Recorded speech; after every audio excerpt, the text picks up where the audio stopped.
तो सभी बच्चों को गुड मॉर्निंग। और आज हम लोग जो है पढ़ने वाले हैं अपने इस वीडियो में प्रकाशिक यंत्र। और आप सब लोग अच्छे से मन लगाकर पढ़ाई करिए और खूब अच्छा अंक अर्जित कीजिए 2024 बोर्ड एग्जाम में, और आगे अपने जीवन में तरक्की कीजिए। ईश्वर से हम यही कामना करते हैं।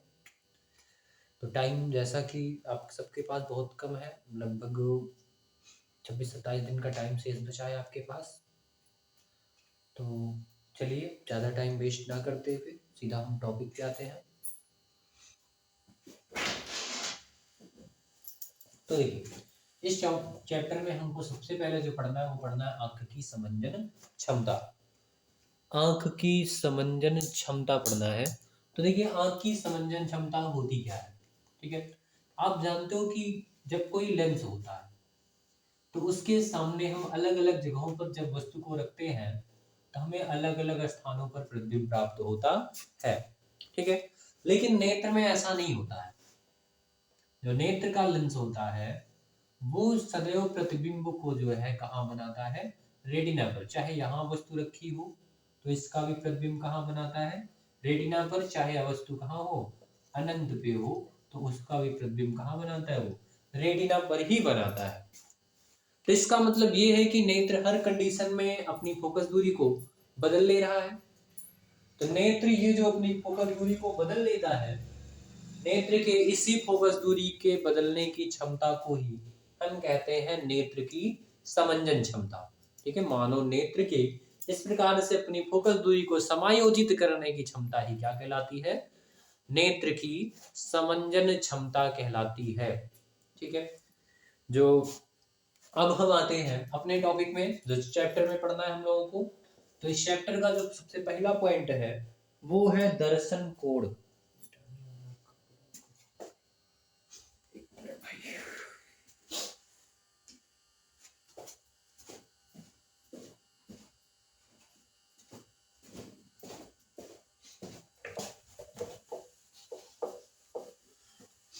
तो नेत्र लेंस के अपनी फोकस दूरी समायोजित करने की क्षमता को ही नेत्र की समंजन क्षमता कहते हैं, ठीक है।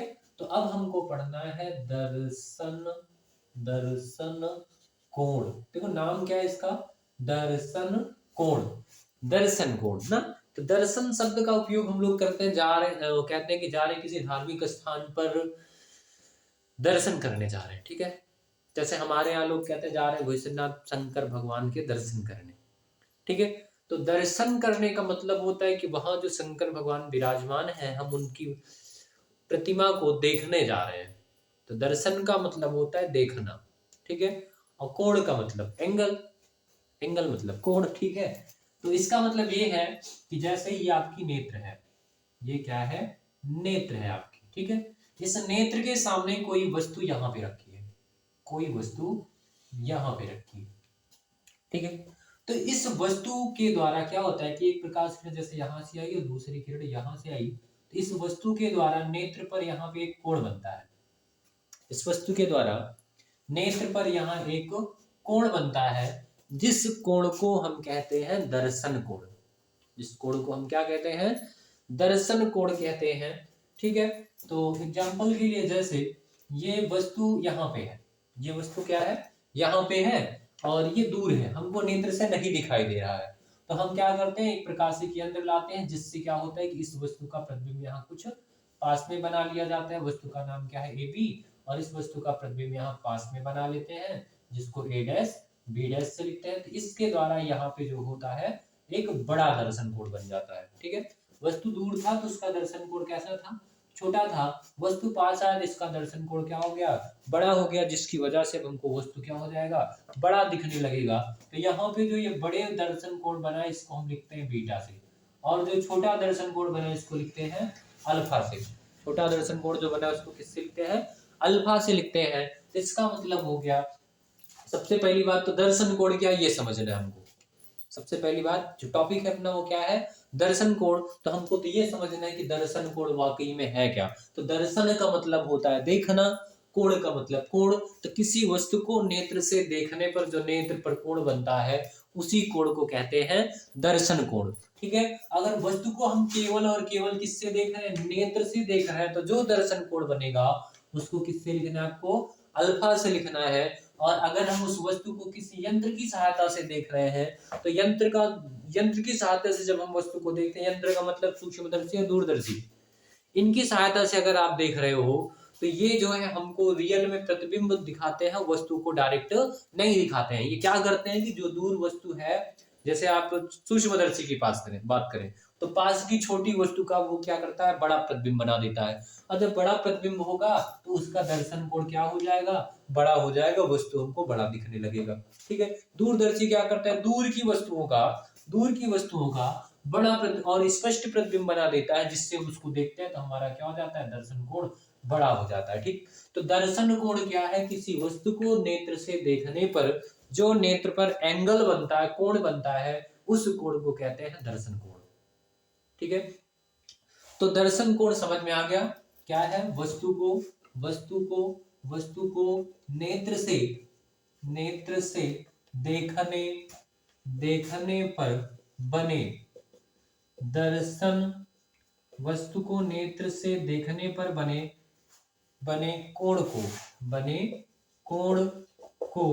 दर्शन कोण कहते हैं। बने कोण को दर्शन कोण कहते हैं। ठीक है, तो दर्शन कोण क्या होता है भाई, किसी वस्तु को नेत्र से देखने पर जो नेत्र पर कोण बनता है उसी कोण को क्या कहते हैं, दर्शन कोण कहते हैं। अब वस्तु छोटी है कि बड़ी है वो किस पर डिपेंड करता है। अब ध्यान देखो, कोई वस्तु यहाँ पे है, नेत्र आपकी ये है, नेत्र आपकी ये है, वस्तु यहाँ पे है, तो इस वस्तु को जब ये नेत्र देखेगा, इस वस्तु के द्वारा नेत्र पर ये दर्शन कोण बनेगा। ठीक, तो होगा क्या कि ये वस्तु दूर है तो वस्तु नेत्र को छोटा दिखाई देगा। क्यों छोटा दिखाई दे रहा है, क्योंकि यहाँ पे जो दर्शन कोण बना है ये एंगल छोटा है। अगर इसी वस्तु को हम पास में रख दे, यहाँ पे रख दे, यहाँ पे रखेंगे तो इस वस्तु के द्वारा इतना बड़ा दर्शन कोण बन जाएगा।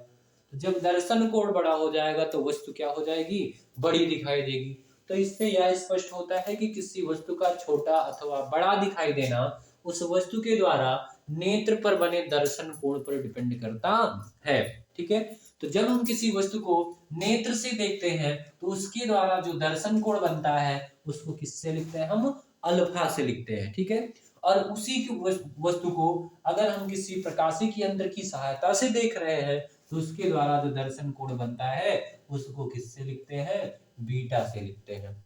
ठीक है, तो अब आगे चलते हैं, दर्शन कोण हो गया। अब नेक्स्ट टॉपिक है अपना आवर्धन क्षमता। नेक्स्ट टॉपिक है आवर्धन क्षमता।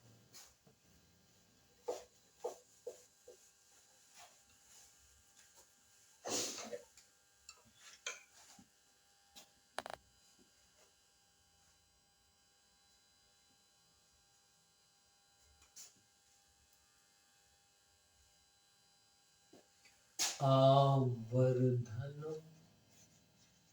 क्षमता, तो देखिए आवर्धन क्षमता क्या होता है। ठीक है, आवर्धन क्षमता क्या होता है, इसका मैं सीधा सीधा सूत्र लिखता हूं।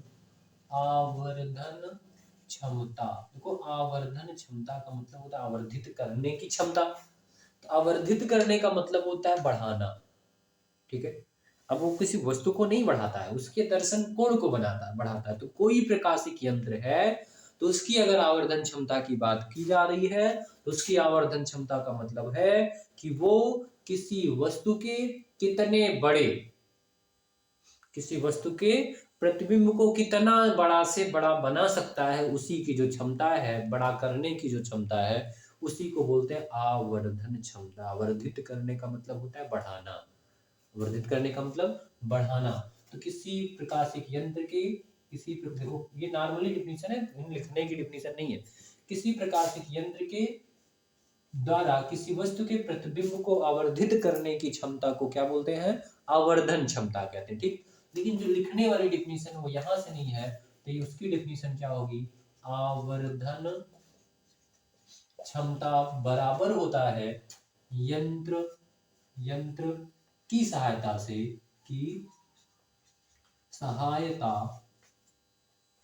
यंत्र की सहायता से वस्तु को देखने पर बना दर्शन कोण बटे बटे होता है नेत्र से जब वस्तु स्पष्ट दृष्टि की न्यूनतम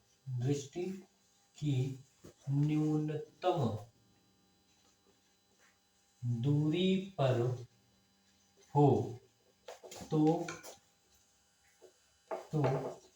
नेत्र से देखने पर बना दर्शन कोण। ठीक है, ये सूत्र है आवर्धन क्षमता की। आवर्धन क्षमता बराबर यंत्र की सहायता से वस्तु को देखने पर बना दर्शन कोण, और जब वस्तु स्पष्ट दृष्टि की न्यूनतम दूरी पर हो तो नेत्र से वस्तु को देखने पर बना दर्शन कोण का जो अनुपात है, यंत्र की सहायता से वस्तु को देखने पर बना दर्शन कोण तथा जब वस्तु स्पष्ट दृष्टि की न्यूनतम दूरी पर हो, कहां पर हो, स्पष्ट दृष्टि की न्यूनतम दूरी पर हो तो नेत्र से देखने पर बने दर्शन कोण के अनुपात को ही यंत्र की आवर्धन क्षमता कहते हैं या प्रकाशिक यंत्र की आवर्धन क्षमता कहते हैं। ठीक है, तो प्रकाशिक यंत्र की जो आवर्धन क्षमता होती है इसको किससे लिखते हैं, एम से लिखते हैं, और यंत्र की सहायता से वस्तु को देखने पर जो दर्शन कोण बनता है मैंने अभी बताया आप किससे लिखते हैं उसको, बीटा से, और आंख से वस्तु को देखने पर जो दर्शन कोण बनता है उसको किससे लिखते हैं, अल्फा से लिखते हैं। तो सूत्र हो जाएगा यम बराबर बीटा अपॉन अल्फा, जहां पर बीटा क्या है, तो बीटा है यंत्र की सहायता से वस्तु को देखने पर बना दर्शन कोण है, और अल्फा क्या है, अल्फा है जब वस्तु स्पष्ट दृष्टि की न्यूनतम दूरी पर हो तो वस्तु को देखने पर बना नेत्र द्वारा वस्तु को देखने पर बना दर्शन कोण है। ठीक है, तो देखिए ये भी एंगल एंगल बटे एंगल, इसलिए इसका कोई मात्रक नहीं होगा। तो ये हो गया आवर्धन क्षमता का फार्मूला, और इसको डिफाइन करेंगे। कैसे डिफाइन करना है एक बार फिर से देख लो, ये इस बटे को बोलना है अनुपात। कैसे बोलना है, यंत्र की सहायता से वस्तु को देखने पर बना दर्शन कोण तथा वस्तु जब स्पष्ट दृष्टि की न्यूनतम दूरी पर हो तो वस्तु को नेत्र से देखने पर बने दर्शन कोण के अनुपात को आवर्धन क्षमता कहते हैं। किसकी आवर्धन क्षमता कहते हैं, तो प्रकाशिक यंत्र की आवर्धन क्षमता कहते हैं। ठीक है, तो टॉपिक को नोट कर लीजिए जल्दी से, फिर हम आगे चलते हैं। तो चलिए अब अपने सिलेबस में जो है नेक्स्ट टॉपिक जो है वो है संयुक्त सूक्ष्मदर्शी। एक थोड़ा सा होता है सरल सूक्ष्मदर्शी, एक होता है सरल सूक्ष्मदर्शी, उसको भी थोड़ा सा समझ लेते हैं। सरल सूक्ष्मदर्शी, ये कौन आ गया, एक मिनट। तो देखिए अब हमको पढ़ना है सरल सूक्ष्मदर्शी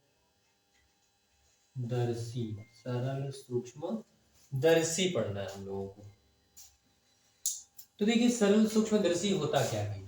ठीक है, सरल सूक्ष्मदर्शी एक ऐसा प्रकाशिक यंत्र है जो छोटी वस्तुओं का बड़ा और स्पष्ट प्रतिबिंब बनाता है। कुछ इस प्रकार से होता है। इसकी संरचना में क्या होता है कि धातु का एक वृत्ताकार छल्ला होता है, जिसमें इसके बीच में क्या होता है, धातु का जो वृत्ताकार छल्ला है कुछ इस प्रकार से होता है।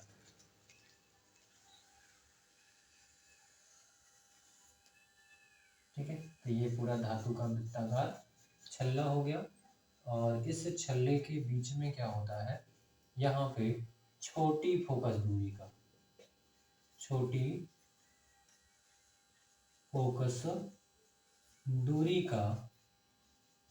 उत्तल लेंस होता है, उत्तल लेंस लगा होता है, और इसको हाथ से पकड़ने के लिए एक हैंडल बना होता है इसमें ऐसे, जिसको हत्थी बोलते हैं। इसको क्या बोलते हैं, मुठिया या हत्थी। ये क्या है आपका, धातु का वृत्ताकार छल्ला है, धातु का वृत्ताकार छल्ला है, ठीक है। तो सरल सूक्ष्मदर्शी क्या होता है, इसमें एक छोटी फोकस दूरी का उत्तल लेंस लगा होता है और जो कि धातु के वृत्ताकार छल्लों के बीच में होता है। ठीक है, धातु का वृत्ताकार छल्ला है और इसके बीच में एक छोटी फोकस दूरी का उत्तल लेंस लगा होता है और इसको पकड़ने के लिए एक मुठिया लगी होती है जिसको हैंडल कहते हैं। और इसके द्वारा क्या होता है, ये कुछ इस प्रकार से प्रतिबिंब बनाता है, जैसे यहाँ पे जो है ये अपना लेंस हो गया और ये हो गया इसका मुख्य अक्ष। ठीक है, तो अब हम जो है वस्तु को कहाँ पे रखते हैं, कहाँ पे रखें, या इस लेंस को इस प्रकार से समायोजित करते हैं कि जो वस्तु है वो इसके प्रकाशिक केंद्र और फोकस के बीच में आ जाए। जैसे ये छोटी वस्तु है, हम इसको इस प्रकार से समायोजित करेंगे कि इसके प्रकाशिक केंद्र और प्रथम फोकस के बीच में आ जाए। ठीक है, तो होगा क्या कि पहले जो मुख्य अक्ष के समांतर जब इससे कोई प्रकाश की किरण चलेगी तो वो जो है पहले नियम के अनुसार अपवर्तन के पश्चात कहां से होकर जाएगी, मुख्य फोकस से होकर जाती है। और दूसरा नियम आपने पढ़ा ना, प्रकाशिक केंद्र से होकर जाने वाली प्रकाश किरण बिना विचलित हुए सीधा अपने मार्ग पर निकल जाती है। जब इन किरणों को हम कहाँ बढ़ाते हैं, पीछे बढ़ाते हैं इन किरणों को, तो जब हम इन किरणों को पीछे बढ़ाते हैं तो ये यहाँ किसी बिंदु पर एक दूसरे को प्रतिच्छेदित करती हैं, जिससे इनका यहाँ पे आभासी सीधा और वस्तु से बड़ा प्रतिबिंब प्राप्त हो जाता है। और जब हम इसको नेत्र की सहायता से, इसके द्वारा नेत्र की सहायता से देखते हैं तो इसका जो दर्शन कोण है वो बड़ा बनता है और वस्तु हमको बड़ी दिखाई देने लगती है। ठीक है, तो ये जो है इस प्रकार से कार्य करती है सरल सूक्ष्मदर्शी। तो सरल सूक्ष्मदर्शी में जब किसी वस्तु को देखना है तो उसको कहाँ रखना है, तो जो अपना लेंस है उसको इस प्रकार से समायोजित करना है कि जो वस्तु है वो फोकस और प्रकाशिक केंद्र के बीच में आ जाए, प्रथम फोकस और प्रकाशिक केंद्र के बीच में आ जाए, तो जिससे उस वस्तु का क्या हो जाएगा, वस्तु की ही ओर आभासी सीधा और वस्तु से बड़ा प्रतिबिंब प्राप्त हो जाएगा और वो वस्तु हमको बड़ी दिखाई देने लगेगी। ठीक है, तो अब आगे चलते हैं हम लोग नेक्स्ट टॉपिक की ओर, जो कि है अपना संयुक्त सूक्ष्मदर्शी। और ये जो टॉपिक है ये एग्जाम की दृष्टि से बहुत महत्वपूर्ण है, इसलिए इसको ध्यान से पढ़िएगा। संयुक्त सूक्ष्मदर्शी पढ़ना है आपको। संयुक्त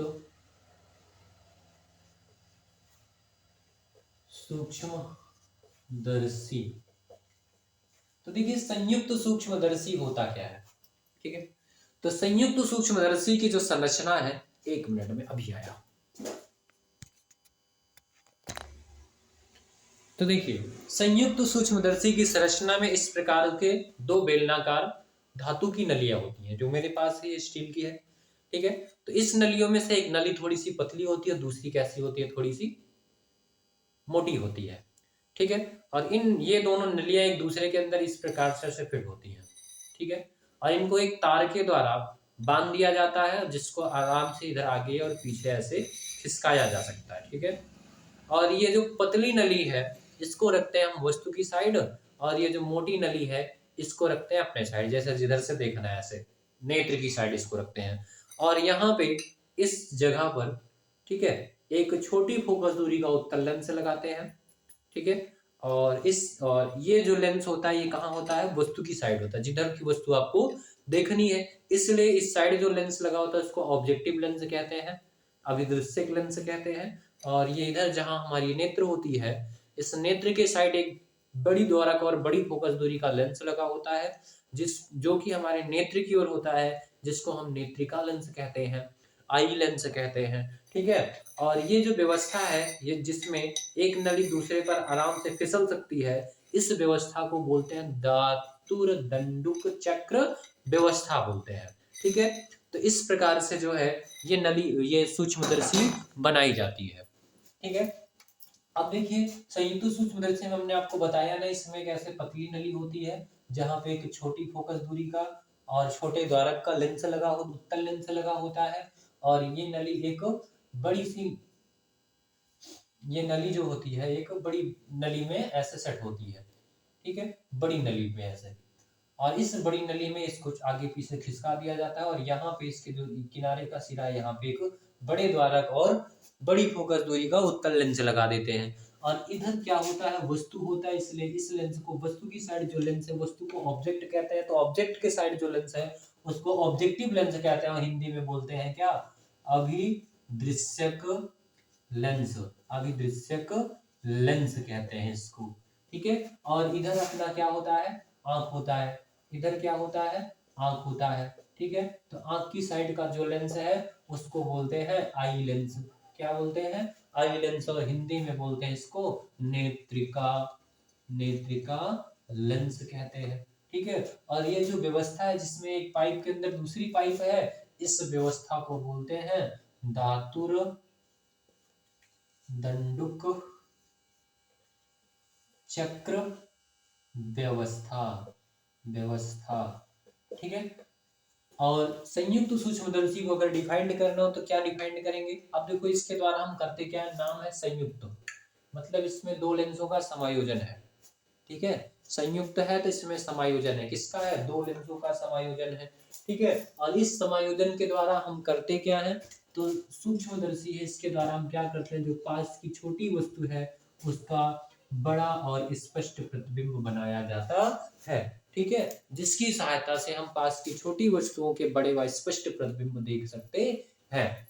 तो अब हम इसको डिफाइन कैसे करेंगे सूक्ष्मदर्शी की, सूक्ष्मदर्शी को, तो संयुक्त सूक्ष्मदर्शी को इस प्रकार डिफाइन करेंगे कि यह लेंसों का एक ऐसा समायोजन होता है, या ऐसा कह सकते हो कि यह एक ऐसा प्रकाशिक यंत्र है जिसकी सहायता से पास की छोटी वस्तुओं के बड़े व स्पष्ट प्रतिबिंब देखे जा सकते हैं। संरचना कैसी होती है, इसकी संरचना में दो धातु की नलियां होती हैं, जिसमें से एक नली छोटे व्यास की और दूसरी नली बड़े व्यास की होती है। छोटी व्यास की नली के एक सिरे पर छोटी फोकस दूरी और छोटे द्वारक का एक लेंस लगा होता है जो कि वस्तु की तरफ रहता है, इसलिए इसको हम बोलते हैं क्या, अभिदृश्यक लेंस कहते हैं। और ये छोटी नली एक बड़े व्यास की नली में सेट होती है, जिस नली के दूसरे सिरे पर एक बड़े द्वारक और बड़ी फोकस दूरी का उत्तल लेंस लगा होता है, जिसे क्या कहते हैं, नेत्रिका लेंस कहते हैं। और ये दोनों नलियां एक तार के द्वारा बंधी होती हैं, जिसकी सहायता से आसानी से इन धातु की वृत्ताकार नलियों को आगे पीछे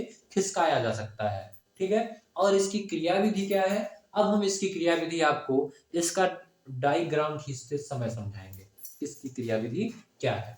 ठीक है, तो अब आगे चलते हैं, इसको हम मिटाते हैं।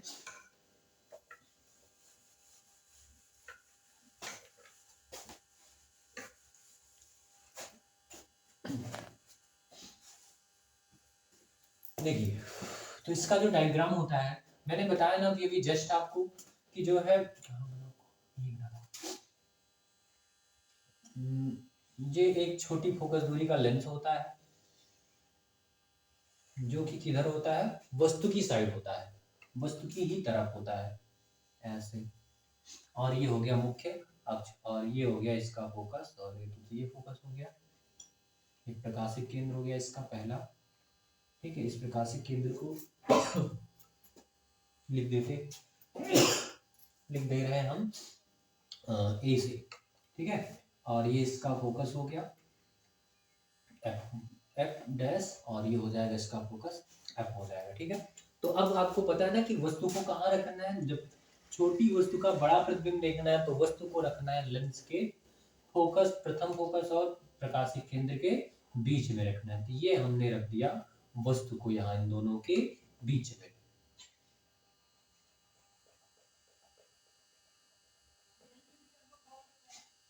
नहीं, इसमें क्या करो, संयुक्त सूक्ष्मदर्शी में आप ऐसा करो कि जो है वस्तु आ जाए आपके, इसमें आपको दो लेंस लगाने हैं, किस साइड भी लगाना है, किस साइड भी लगाना है। ठीक है, तो प्रतिबिंब इस साइड बनना चाहिए, इसलिए जो है बड़ा से बड़ा प्रतिबिंब बने और वस्तु की ही तरफ बने। इसलिए आप एक काम करिए, वस्तु को रख दीजिए कहाँ, 2f1 और f1 के बीच में रख देते हैं। ठीक है, तो हम यहाँ पे वस्तु को रख दे रहे हैं। ठीक, अब पहला नियम लगाएंगे, तो मुख्य अक्ष के समांतर चलने वाली जो प्रकाश की किरण है वो इस प्रकार से आएगा। और लेंस से जब ये प्रकाश की किरण अपवर्तित होती है, तो आप जानते हो ना, मुख्य अक्ष के समांतर चलने वाली प्रकाश किरण अपवर्तन के पश्चात जो होती है वो प्रथम फोकस से होकर जाती है। तो ये जो प्रकाश की किरण है ये इस फोकस से होकर मुख्य फोकस से होकर जाएगी।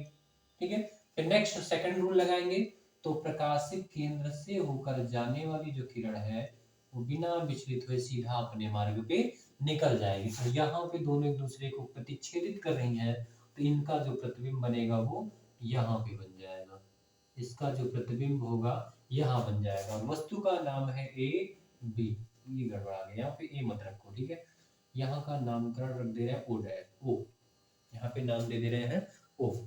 ठीक है, तो इसका नाम हो गया ए बी वस्तु का, तो इस प्रतिबिंब का नाम हो जाएगा ए डैश बी डैश नाम हो जाएगा इसका। ठीक है, और अब जो है नेक्स्ट जो दूसरा लेंस रखना है उसको इस प्रकार से रखो कि आपका प्रतिबिंब बड़ा से बड़ा प्राप्त होना चाहिए वस्तु का। इसलिए जो है आप जानते हो कि बड़े से बड़ा प्रतिबिंब प्राप्त करने के लिए हम वस्तु को लेंस के फोकस और प्रकाशिक केंद्र के बीच में रखते हैं। तो दूसरा लेंस इस प्रकार से समायोजित करके रखना है, और जो दूसरा लेंस है वो क्या होगा, इसकी तुलना में बड़े द्वारक और बड़ी फोकस दूरी का होगा। तो इस लेंस का जो द्वारक होगा वो बड़ा हो जाएगा, और इसकी जो फोकस दूरी है वो भी क्या हो जाएगी, इसकी तुलना में बड़ी हो जाएगी। तो लेंस जो होगा वो बड़े द्वारक और बड़ी फोकस दूरी का होना चाहिए। ठीक है, और इसका जो फोकस है मान लेते हैं यहाँ पे, और इसका ये हो गया प्रकाशिक केंद्र जिसको हम लिख देते हैं ओ डैश से, और इसका जो दूसरा फोकस है वो भी सेम इतनी दूरी पर इस साइड आ जाएगा। ठीक है, तो अब क्या होगा, ये जो प्रतिबिंब बना है ये प्रतिबिंब इस लेंस के लिए किसका काम करेगा, वस्तु का काम करेगा। तो इस लेंस से मुख्य अक्ष के समांतर चलने वाली, इस प्रतिबिंब से जो मुख्य अक्ष के समांतर चलने वाली प्रकाशीय किरण है वो अपवर्तित होगी, तो इसके द्वितीय फोकस से होकर जाएगी। तो ये जो किरण है वो अपवर्तित होने के बाद इधर की ओर ऐसा निकल जाएगी। ठीक है, और जो दूसरी किरण है जो यहाँ तीसरे नियम के अकॉर्डिंग प्रकाशिक केंद्र से होकर जाने वाली प्रकाश की किरणें बिना विचलित हुए सीधा अपने मार्ग पे निकल जाएगी। ठीक है, तो इसमें देखो दो कंडीशन होता है, दो कंडीशन होता है, एक होता है कि जब अंतिम प्रतिबिंब स्पष्ट दृष्टि की न्यूनतम दूरी पर बने, और एक कंडीशन होता है जब अंतिम प्रतिबिंब अनंत पर प्राप्त हो। तो ये जो कंडीशन है ये कंडीशन है जब अंतिम प्रतिबिंब प्रतिबिंब स्पष्ट दृष्टि की न्यूनतम दूरी पर बने, तम दूरी पर बने। यही संरचना में थोड़ा सा दोनों में अंतर होता है बस। ठीक है, तो जब अंतिम प्रतिबिंब स्पष्ट दृष्टि की न्यूनतम दूरी पर बने तब के लिए मैं सचित्र बनाने चल रहा हूं। अब देखिए ये दोनों किरणें इस साइड तो कहीं मिलने वाली नहीं है, इसलिए इसको जब हम पीछे बढ़ाएंगे, पीछे का मतलब इधर बढ़ाएंगे, और इस वाली को भी इधर बढ़ाएंगे, तो ये दोनों एक दूसरे को यहाँ पे प्रतिच्छेदित कर रही है। ये दिख रहा है कि नहीं दिख रहा है, दिख रहा है, तो यहाँ पे प्रतिच्छेदित कर रही हैं, तो इसका जो प्रतिबिंब बनेगा वो आभासी प्रतिबिंब यहाँ पे प्राप्त हो जाएगा। ठीक है, तो ये किसका प्रतिबिंब है, ये ए डैश बी डैश का प्रतिबिंब है, इसलिए इसका नाम हो जाएगा A double dash upon B double dash. ठीक है, और कंडीशन क्या है कि जब अंतिम प्रतिबिंब स्पष्ट दृष्टि की न्यूनतम दूरी पर प्राप्त हो, तो इसका जो प्रतिबिंब है वो इस लेंस के लिए कितनी दूर पर होगा, स्पष्ट दृष्टि की न्यूनतम दूरी का मतलब कैपिटल डी दूरी पर होगा। ठीक है, और ये जो है ये इस लेंस के लिए वस्तु का काम कर रहा है, यानी इस लेंस के सामने रखा वस्तु है, तो ये लेंस है वस्तु की साइड का, इसको ऑब्जेक्टिव लेंस कहते हैं, और ऑब्जेक्टिव लेंस से इस वस्तु की जो डिस्टेंस है उसको हम लिखेंगे वस्तु की दूरी u से, और ऑब्जेक्टिव लेंस के इस लेंस को हम uo से लिखेंगे, और बाईं ओर है इस लेंस को किससे लिखेंगे, माइनस के uo से। ठीक है, और उसके बाद इस लेंस के द्वारा यहाँ पे बना है प्रतिबिंब, इस लेंस के द्वारा जो प्रतिबिंब बना है वो कहाँ बना है, यहाँ पे बना है। तो इस लेंस के द्वारा बने प्रतिबिंब की दूरी को b से, और ये लेंस है ऑब्जेक्टिव लेंस, इसलिए इसको लिखना है आपको किससे, वीवो से, और दाहिनी ओर है तो ये प्लस का वीवो रहेगा। ठीक है, और ये जो प्रतिबिंब बना है ये इस नेत्रिका लेंस के लिए किसका काम कर रहा है, वस्तु का काम कर रहा है। तो नेत्रिका लेंस से वस्तु की जो दूरी है उसको लिखा जाएगा यूवी से, और इस लेंस से ये बाईं ओर पड़ रहा है इसलिए हो जाएगा माइनस का यूवी हो जाएगा। ठीक है, और इसके द्वारा ये इस लेंस के लिए यहाँ पे बना है प्रतिबिंब ए डबल डैश और बी डबल डैश, जिसकी दूरी को हम किससे लिखने वाले हैं, डी से लिखेंगे। ठीक है, और ये भी अपना बाईं ओर है इस लेंस से, इसलिए इसको हम किससे लिखेंगे, माइनस के डी से लिखेंगे। ठीक है, और यहाँ पे जो प्रतिबिंब बना है देखो ये जो इस वस्तु के द्वारा यानी इसके द्वारा ये फाइनल प्रतिबिंब बना है, तो यहाँ पे जो फाइनल प्रतिबिंब बना है उसको जब हम नेत्र से देखेंगे तो यहाँ पे ये एंगल बनेगा और शीर्षाभिमुख के कोण के अकॉर्डिंग ये भी एंगल होगा और इस एंगल का नाम क्या रख देंगे हम, बीटा एंगल रखेंगे। ठीक है, क्योंकि यंत्र से देखने पर बना दर्शन कोण है ये, जिसको हम किससे लिखेंगे, बीटा से लिखेंगे। ठीक है, तो अब हमको निकालना है इसकी क्षमता। तो जानते हो ना प्रकाशिक यंत्र की क्षमता, तो यहाँ पे अपना है संयुक्त सूक्ष्म दर्शी की क्षमता, दर्शी की आवर्धन क्षमता। तो इसकी जो आवर्धन क्षमता है वो यम से लिखी जाएगी और यम बराबर आप जानते हो क्या होता है, यम बराबर होता है आपका बीटा अपान अल्फा। जस्ट आपने अभी अभी पढ़ा है यम बराबर बीटा अपान अल्फा। ठीक है, जहां बीटा क्या है, तो बीटा है यंत्र के द्वारा वस्तु को देखने पर बना दर्शन कोण और अल्फा क्या है, जब वस्तु स्पष्ट दृष्टि की न्यूनतम दूरी पर हो तब उस वस्तु को नेत्र से देखने पर बना दर्शन कोण है। ठीक है, तो देखिए यदि यदि अल्फा व बीटा बहुत छोटे कोण हो तो, ठीक है, तो हम बीटा बराबर लिख सकते हैं tan बीटा। बीटा बराबर क्या लिख सकते हैं, tan बीटा लिख सकते हैं। और tan बीटा हो जाएगा तो बीटा यहाँ बना o डैश a b में। ठीक है, कहाँ बना है, o dash a dash b dash में बना है। तो यहाँ पे बीटा के सामने की भुजा ये लंब हो जाएगी और ये लंबी भुजा कर्ण हो जाएगी और ये छोटी भुजा क्या हो जाएगी, आधार हो जाएगी। तो tan थीटा बराबर आपने पढ़ा है लंब बटे आधार। ठीक है, तो यहाँ पे देखो बीटा के सामने की ये भुजा a डैश b डैश ही हो जाएगा लंब, जिसको लिखेंगे a डैश b डैश बटे क्या होता है, तो बटे होता है आधार। तो आधार कितना हो जाएगा आपका o a डैश, आधार क्या हो जाएगा o डैश a डैश हो जाएगा। ठीक है, और इसी प्रकार से अल्फा बराबर क्या हो जाएगा आपका tan अल्फा हो जाएगा और tan अल्फा बराबर आपको क्या मिलने वाला है, तो tan अल्फा बराबर देखो ध्यान से, अल्फा यहाँ नहीं लिखेगा आपको, तो अल्फा यहाँ बनेगा कोण। ठीक है, जब हम ये वस्तु है आपका जिसका नाम क्या रखा है आपने, ए बी रखा है वस्तु को। ठीक है, तो इसको जब हम नेत्र से देखेंगे तो नेत्र से देखने पर ये अपना नेत्र है, यहाँ पे ये क्या है, नेत्र है। तो जब हम इसको नेत्र से देखेंगे तो ये दर्शन कोण बनाएगा कितना, अल्फा। और नेत्र से देखने के लिए वस्तु को, छोटी वस्तु है तो उसको हम कहाँ रखेंगे, स्पष्ट दृष्टि की न्यूनतम दूरी पर रखेंगे तो वस्तु हमको अधिक स्पष्ट दिखाई देगी, इसलिए इसको हम कहाँ रखेंगे, कैपिटल डी दूरी पर रखेंगे। ठीक है, तो यहाँ पे tan बीटा बराबर आपको क्या मिलेगा, सॉरी tan अल्फा बराबर इसके सामने रखी वस्तु की लंबाई ए बी, ये हो जाएगा आपका ए बी बटे डी बटे स्पष्ट दृष्टि की न्यूनतम दूरी है, जिसको आप किससे लिखोगे, डी से लिखोगे। ठीक है, तो देखिए अब हम क्या करेंगे, जो वैल्यू है अपनी ये, इन वैल्यू को उठाएंगे इसमें रख देंगे, कहाँ पे, समीकरण 1 में। तो समीकरण 1 से आपको क्या मिलेगा, m बराबर बीटा की वैल्यू कितना पा गए आप, a dash b dash upon o dash a dash. ठीक है, अपान में अल्फा की वैल्यू क्या मिला आपको, तो अल्फा की वैल्यू मिला है ए बी अपान डी। ठीक है, इज इक्वल टू जब हम इसको सॉल्व करेंगे तो डी 4 टर्म नहीं घूमकर कहाँ आएगा, ऊपर, और इसका गुणा हो जाएगा इधर।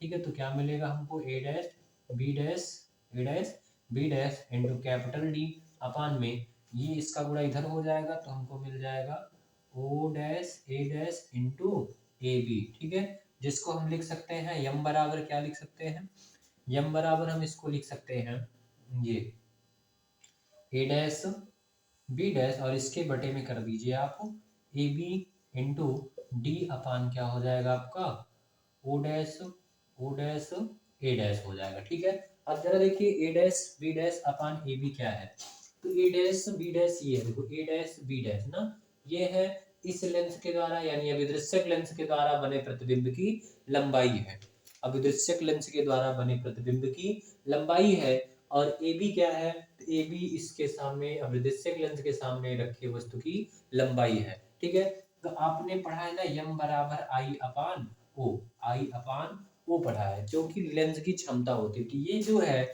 इस लेंस की क्षमता है, जिसको हम बोलते हैं कौन सा लेंस, जिसको हम बोलते हैं नेत्रिका लेंस। तो इसको हम लिख सकते हैं क्या, एमओ, अभिदृश्यक लेंस इसको कहते हैं। अभिदृश्यक लेंस के सामने रखे प्रतिबिंब की लंबाई बटे वस्तु की लंबाई को हम इसकी क्षमता बोलते हैं, एमओ से लिखेंगे, ठीक है, into D by O dash. D क्या है, देखो डी क्या है, डी इस लेंस के लिए वस्तु की दूरी, प्रतिबिंब की दूरी है, ठीक है, और बटे ओ ए डैश क्या है, ओ ए डैश, तो इस लेंस के लिए ये वस्तु का काम किया है, तो ये वस्तु की दूरी हो गई।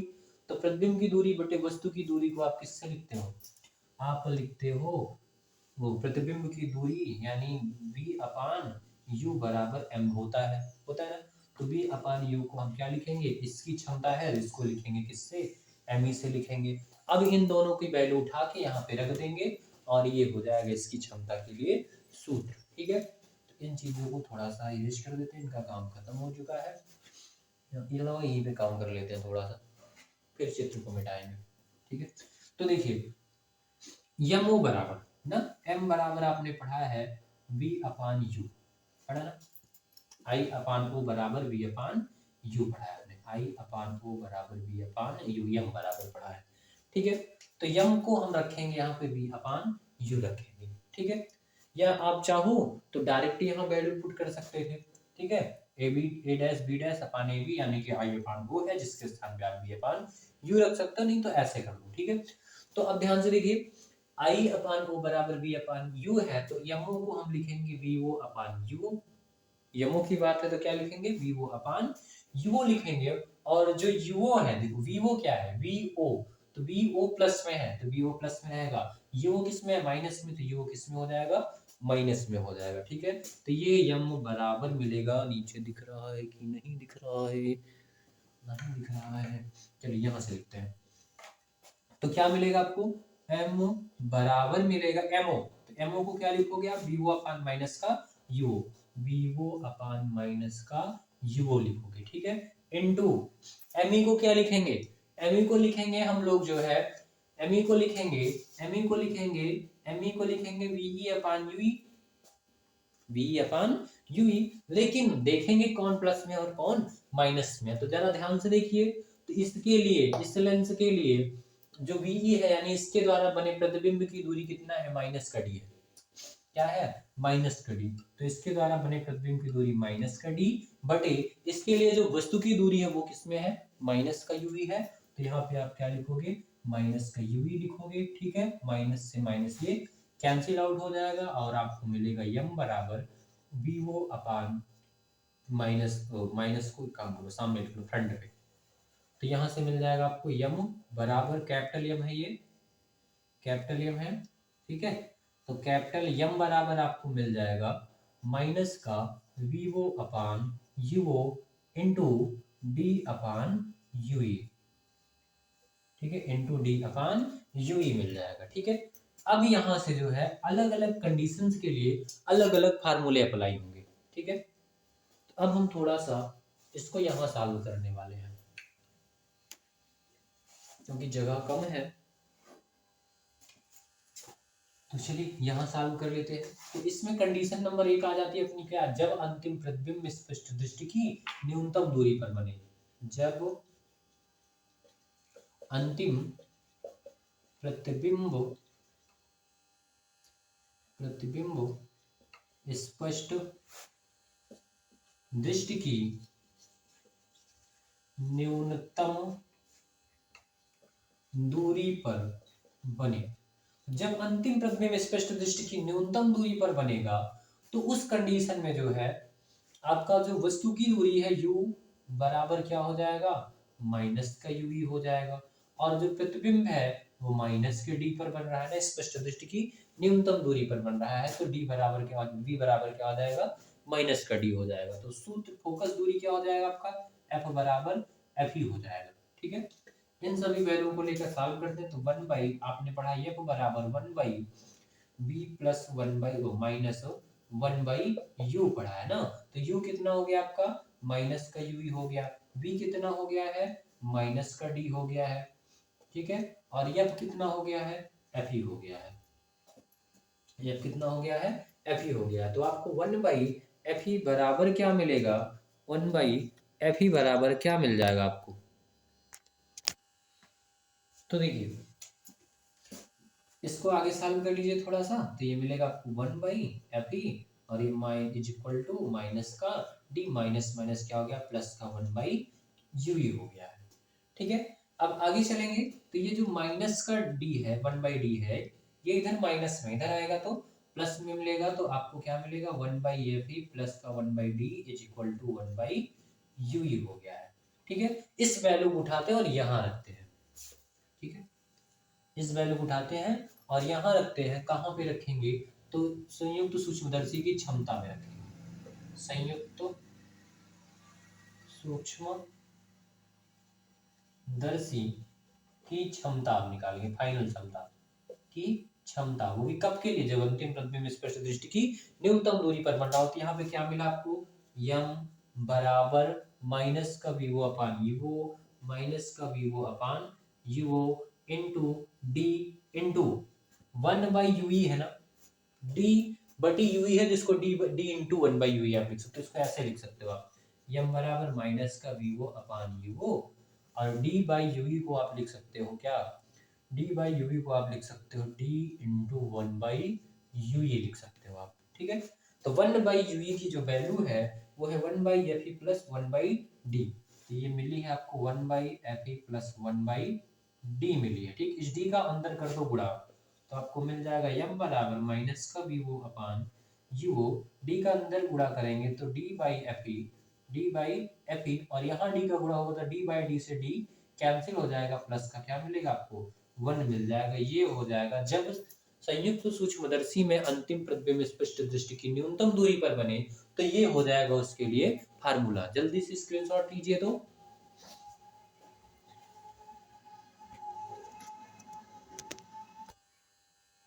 एक मिनट में वीडियो को थोड़ा सा मिटा दिया था, तो यहाँ पे आपका क्या था, ऐसे लेंस था और ये वस्तु था, जिसके लिए जो है ये जो डिस्टेंस था और यहाँ तक का ये था आपका माइनस का यूवी था ना, यहाँ पे जो लेंस था नेत्रिका लेंस, उसके लिए ये जो था ये डिस्टेंस क्या था, यूवी था। इस कंडीशन में ना पूछता है संयुक्त सूक्ष्मदर्शी की लंबाई बताइए, तो यहाँ पे लंबाई को यल से लिखते हैं। यल बराबर देखो दोनों लेंसों की जो बीच की दूरी होती है उसी को बोलते हैं संयुक्त सूक्ष्मदर्शी की लंबाई। ठीक है, तो यहाँ पे दूरी कितना है आपका, वीवो है, और इस साइड से देखो यहाँ से यहाँ तक वीवो है और ये इतना कितना है आपका यूवी है, तो वीवो प्लस यूवी हो जाएगा इस समय सूक्ष्मदर्शी की लंबाई। ये चीज मैं बताना थोड़ा सा भूल गया था। ठीक है, तो अब हम आगे चल रहे हैं, इसको हम मिटाने वाले हैं।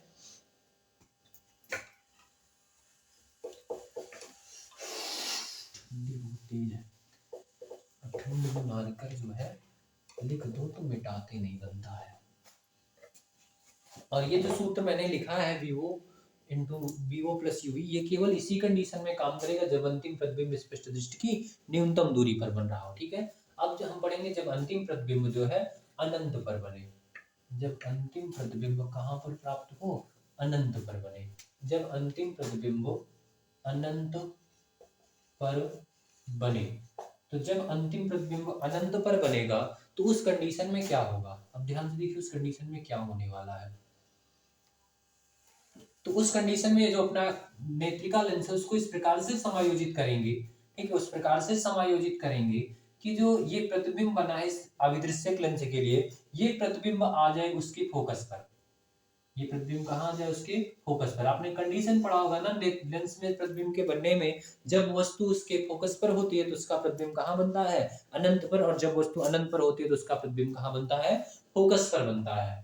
ठीक है, तो उसी कंडीशन के अकॉर्डिंग हम इसको ऐसा फोकसित करेंगे, इस लेंस को इस प्रकार से समायोजित करेंगे कि ये जो प्रतिबिंब बना है ये इसके फोकस पर आ जाए। ठीक है, तो ये इसकी कहाँ आ जाएगा, फोकस पर, जो कि एफई है, और यहाँ से ये इतना दूर पर है तो ये इधर भी इतनी ही दूर पर इसका सेकंड फोकस हो जाएगा। ठीक है, अब इसमें जब हम रूल लगाएंगे तो ये द्वितीय फोकस हो गया आपका F2।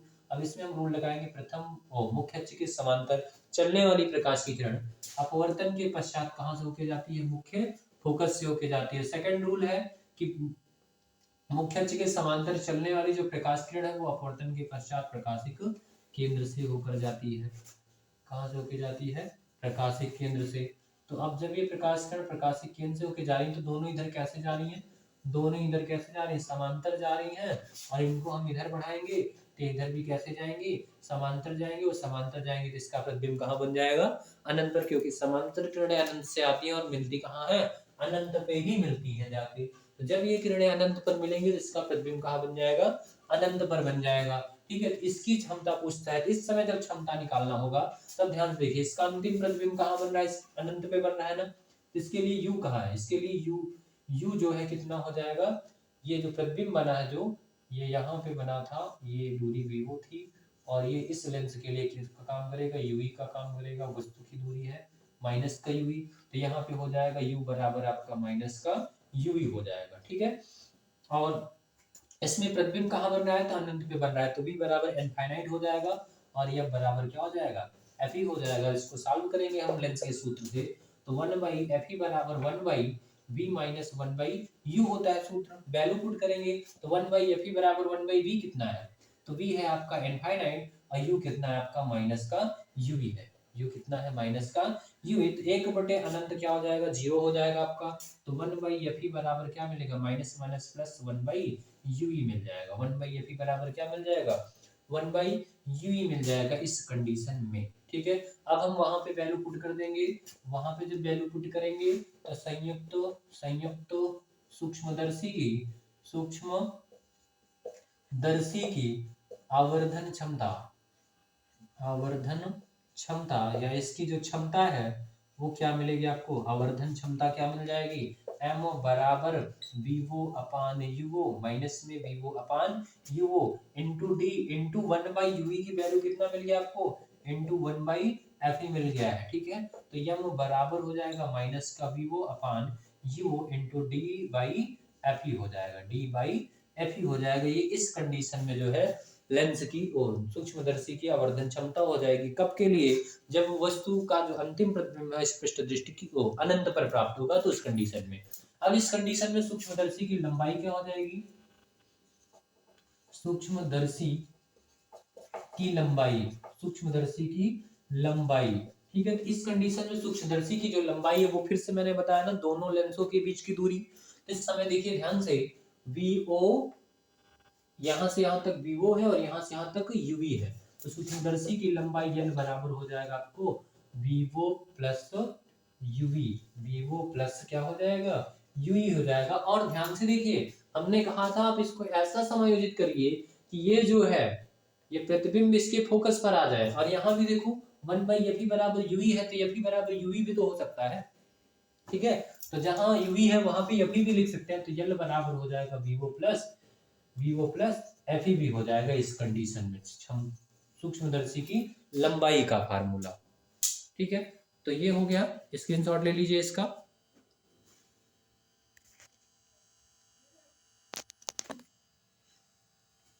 तो देखिए वीडियो थोड़ा लंबा हो रहा है, इसलिए अब हम जो है इस वीडियो को यहीं तक रखते हैं, और जो अगला दूरदर्शी है पढ़ना हमको अभी, खगोलीय दूरदर्शी, उसको हम नेक्स्ट वीडियो में पढ़ेंगे। ठीक है, तब तक के लिए बाय बाय।